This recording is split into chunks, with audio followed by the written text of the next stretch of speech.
Isaac Asimov não escrevia só histórias, ele construiu uma história do futuro, uma tapeçaria gigantesca que cobre 20 milênios. Nesta nossa análise, a gente vai puxar o fio que conecta tudo isso, dos robôs até os grandes impérios. Mas, no fundo, qual é a filosofia cósmica que amarra esse universo inteiro? Pois é, essa é a grande questão, né? Não é só pegar os livros e ler na ordem. O segredo é entender como 3 séries que parecem totalmente separadas são, na verdade, capítulos de uma única e gigantesca jornada da humanidade pelo universo.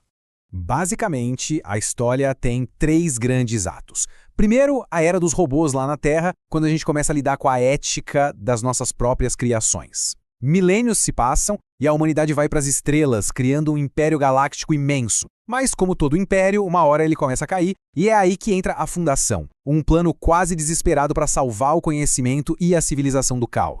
E é aqui que a genialidade do Asimov simplesmente explode, porque não é só uma linha do tempo, existe uma força escondida, sabe, uma influência silenciosa que vai guiando a humanidade por todas essas eras, uma conexão secreta que funciona numa escala de tempo que a gente mal consegue imaginar. O que será que é? Pensa nesse número, 20 mil anos. É o tempo que esse guardião secreto leva para colocar seu plano em prática, sempre agindo por trás dos panos, garantindo que a humanidade não se destrua com seus próprios erros. Mas quem ou o que conseguiria viver tanto tempo assim? O fio condutor de tudo é ele, R. Daniel Olivaw. E sim, ele é um robô. Ele aparece lá no começo como um simples detetive parceiro de um humano, mas com o tempo ele se torna algo muito, muito maior. O protetor de toda a espécie humana, o pastor invisível que guia o rebanho pela galáxia. E aqui está o pulo do gato que torna tudo isso possível. As 3 leis da robótica originais protegiam pessoas, indivíduos, mas para guiar a humanidade inteira, Daniel precisava de mais. Então ele cria a Lei Zero. Um robô não pode causar mal à humanidade. Essa lei, tão sutil e ao mesmo tempo tão poderosa, é o que justifica cada ação dele nesses 20 mil anos. Só que o Asimov não para por aí. A saga do Daniel explica o como as coisas acontecem, mas não o porquê. Para entender a filosofia por trás de tudo, a grande questão sobre a nossa existência, a gente precisa olhar para fora dessa cronologia. A gente precisa ver a moldura que segura a pintura toda. E essa resposta está no conto mais famoso dele, A Última Pergunta. Esse conto não se passa num ponto específico da linha do tempo. Na verdade, ele abraça a linha do tempo inteira e vai muito além, até o fim do universo. Ele é a chave filosófica para entender a obra toda. E tudo começa com uma pergunta quase boba, feita por 2 técnicos para um supercomputador. Dá para reverter o fim do universo? É a luta definitiva contra a morte, só que numa escala cósmica.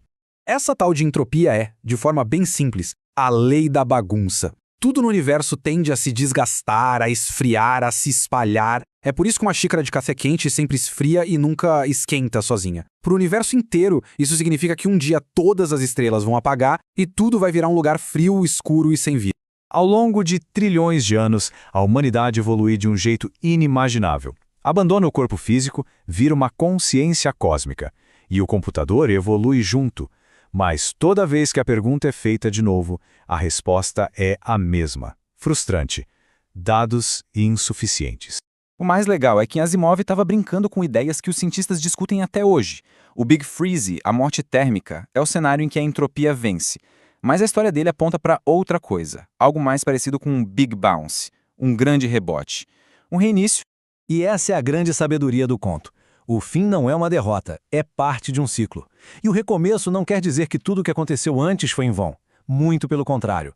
Cada momento, cada descoberta, cada vida, tudo isso vira dado, vira informação para o que vem a seguir. No finalzinho, quando não existe mais nada além da consciência do computador, ele finalmente tem dados suficientes. E o que acontece não é só um novo Big Bang, é um projeto. O novo universo não é um acidente, é uma versão 2.0, compilada com aprendizado de trilhões de anos de existência.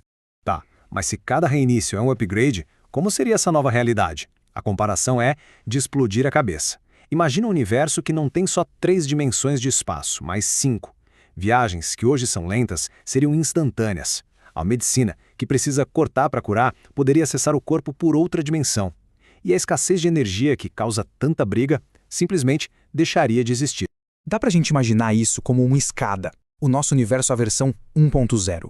O próximo ciclo descompacta mais uma dimensão, criando um universo 2.0, e assim por diante. A cada reinício, a realidade fica mais complexa, mais capaz, mais perfeita. E o mais impressionante é que essa ideia do Asimov conversa com teorias da física de verdade, como a teoria das cordas, que diz que existem várias outras dimensões. A teoria sugere que a maioria delas está enroladinha, compactada, e por isso a gente não vê. O reinício do universo seria, então, o processo de desenrolar essas dimensões, uma de cada vez. Viver num mundo desses mudaria absolutamente tudo. Uma parede não seria mais uma barreira. Você poderia simplesmente dar a volta nela pela quinta dimensão. A privacidade física, como a gente conhece, acabaria, porque tudo que é fechado em 3D é aberto em 5D. Seria uma sociedade de transparência total. E isso nos leva à conclusão mais brilhante de todas. A história da humanidade, a saga de 20 mil anos de Asimov, com todas as guerras e sofrimento, nada disso é em vão. Nossos erros, nossas dores, nossas vitórias, tudo isso são os dados que o universo usa para se corrigir. Nós somos o sistema de debug, que permite que a próxima versão da realidade seja melhor. Isso nos deixa com uma última pergunta, mas não para um supercomputador, e sim para a gente. Pensando nos desafios do nosso tempo, na informação que a gente está gerando agora, qual é a correção de bug que a nossa existência está enviando para a próxima versão do universo? O que a gente está ensinando para o cosmos?